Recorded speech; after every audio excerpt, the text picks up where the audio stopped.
Pwede ba Bago ba kita ako isama Mayday sa pa? vlog ko? Ipopost ko to pre ah.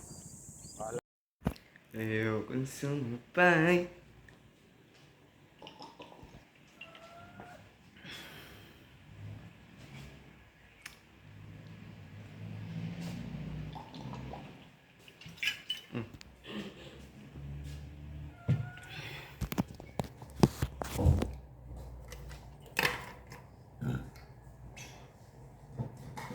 Hey, jogging. So, nung isang araw kasi, nag-jogging din kami ng kaibigan ko, si Aaron. And after nun, kasi nag-take ako ng ano nun, ng kape. Konting kape lang, tapos nilagyan ko ng ano, ng tubig. Tapos yun, ininom ko na. Tapos nag-jogging na kami ng siguro 1.5 oras. Inabot namin, o 1 oras lang. Tapos na ano lang sa hintayan. So yun, after nun, nung araw na yun, punong-puno ako ng enerhiya, boy. Kung alam mo lang, punong-puno ako ng enerhiya na hindi ko kahit hindi ko magawang igalaw yung katawan ko. Energize na energize yung katawan ko. Ngayon naman, kahapon, hindi kami nag-jogging kasi pahinga. So ngayon, hindi ako nag-take ng kape. Kaya yun, titignan ko kung ano mangyayari kung hindi ako nag-take ng kape tapos nag-jogging kami. So, update mamaya. Love you.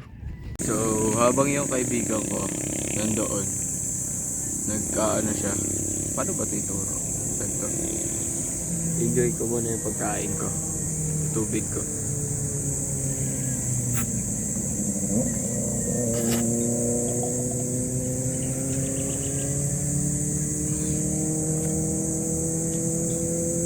Galing din ako pagod. Actually, nung pumunta kami dito, hindi kami napagod. Pero noong una, napagod kami. Pagod na pagod. Pero ngayon hindi na.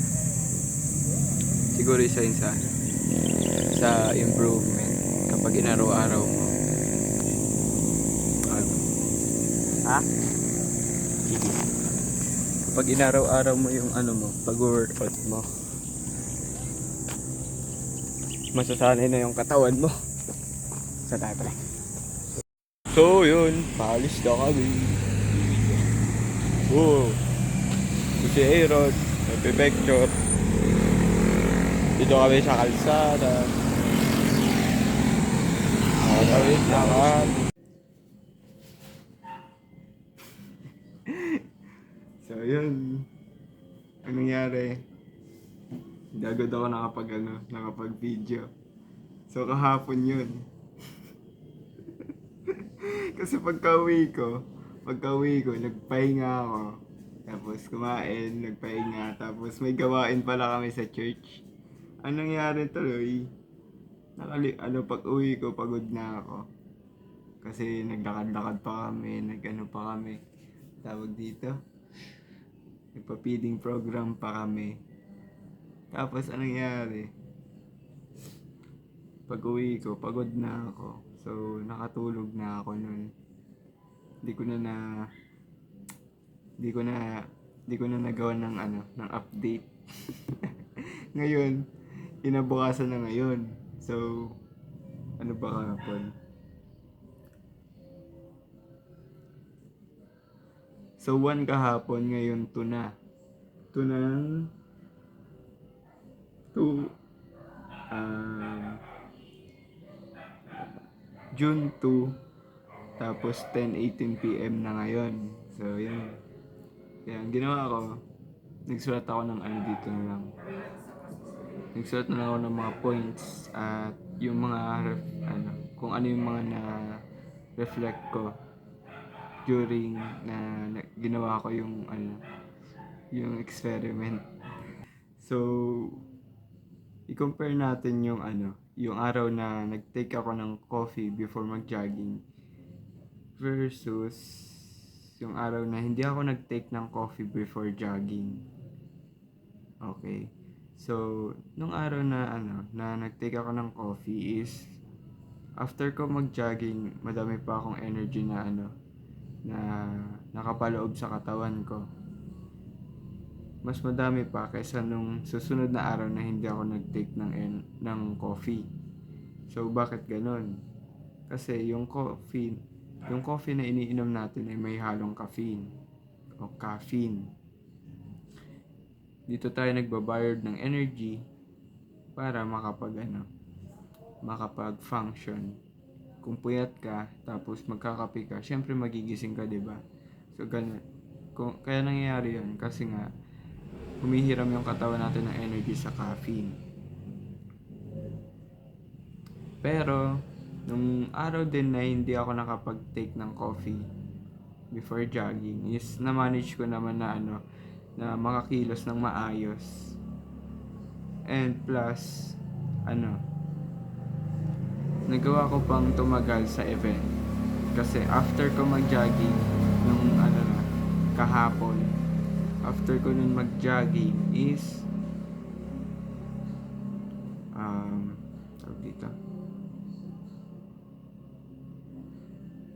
After ko mag-jogging kahapon is nakatagal pa ako sa mga event.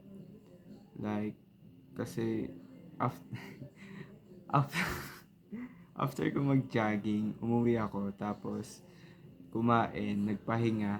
Then, around 3 p.m. Ay, hindi. 3 p.m. is pumunta ako sa event sa church. May gawain kami sa church na kami ng feeding program. Ang dami ko kasing pusa no?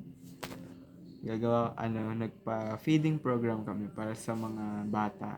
And natagalan ko pa yun. And nakauwi na ako mga 7 p.m. Natapos yung program namin around 5 p.m. Then naglakad-lakad pa kami ng kaibigan ko. Pero ibang kaibigan, babae naman tong kaibigan ko.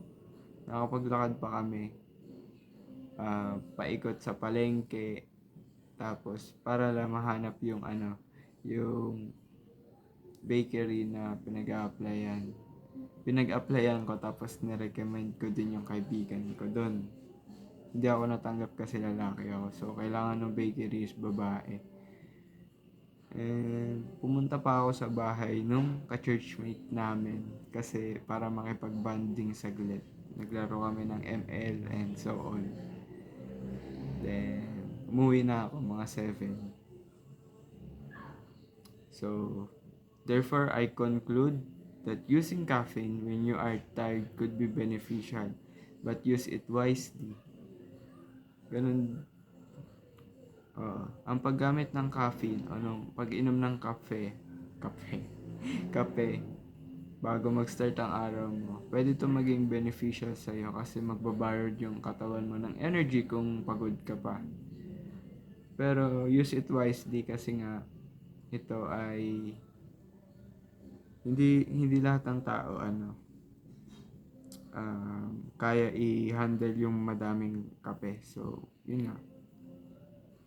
Gamitin mong tool yung kape para kung sakaling kailangan mo ng energy, makapag-borrowed ka.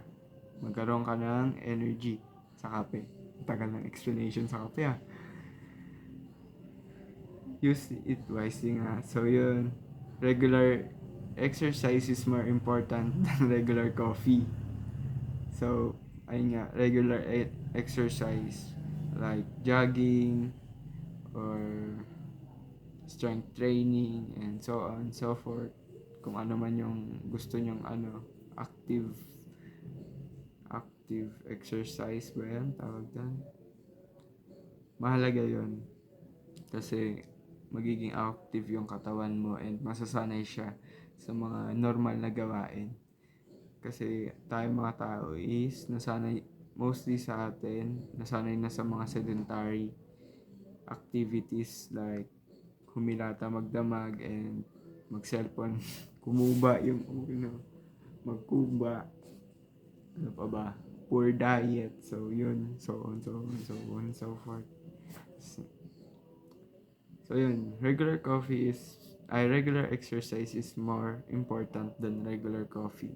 So, tandaan nyo yun. So, ayun.